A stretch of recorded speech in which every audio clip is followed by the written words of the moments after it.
शहर की भाग दौड़ से दूर अर्नव ने एक पुराना बंगला किराए में लिया था।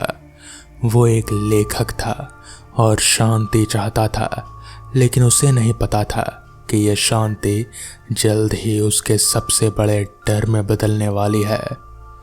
पहली रात जब अर्नव अपने कमरे में सो रहा था, उसे अचानक छत पर किसी के चलने की आहट आई, जैसे कोई गीले पैरों से चल रहा हो।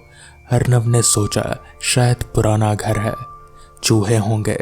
उसने करवट बदली और सो गया, लेकिन आधी रात को उसकी आंख तब खुली जब उसे महसूस हुआ कि कमरे का तापमान अचानक बहुत गिर गया है। उसके मुंह से भाप निकल रही थी। उसने देखा कि कमरे का दरवाज़ा जिसे उसने लॉक किया था अब धीरे धीरे खुल रहा है। अर्नव हिम्मत जुटाकर उठा और हॉल की तरफ गया। वहां रखे बड़े से पुराने आईने के सामने वो रुक गया।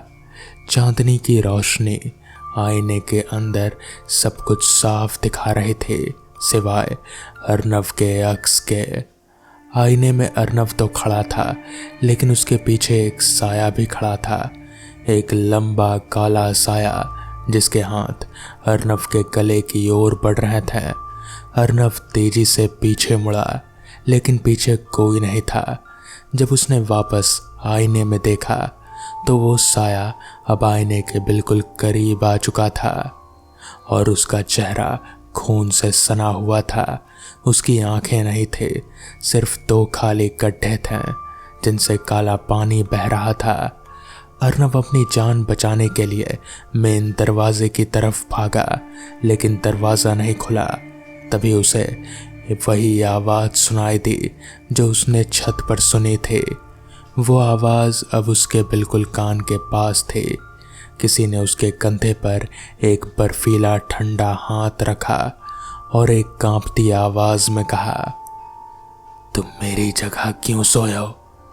अर्नव ने जैसे ही पीछे मुड़कर देखा, वो साया उसकी आंखों में समा गया। अगले दिन गांव वालों ने देखा कि बंगला बाहर से बंद था, लेकिन अंदर से किसी के जोर जोर से हंसने की आवाज़ें आ रहे थे। जब पुलिस ने दरवाज़ा तोड़ा तो अंदर कोई नहीं था, बस आईने पर खून से लिखा था, अगला मुसाफिर कब आएगा। तो दोस्तों, ये थी आज की कहानी। अगर आपको ये कहानी पसंद आई हो तो वीडियो को लाइक और चैनल को सब्सक्राइब करना ना भूलें। तो मैं आपका दोस्त आर्यन जल्द ही मिलूँगा आपसे ऐसी ही किसी नई कहानी के साथ। तब तक के लिए अपना ख्याल रखें।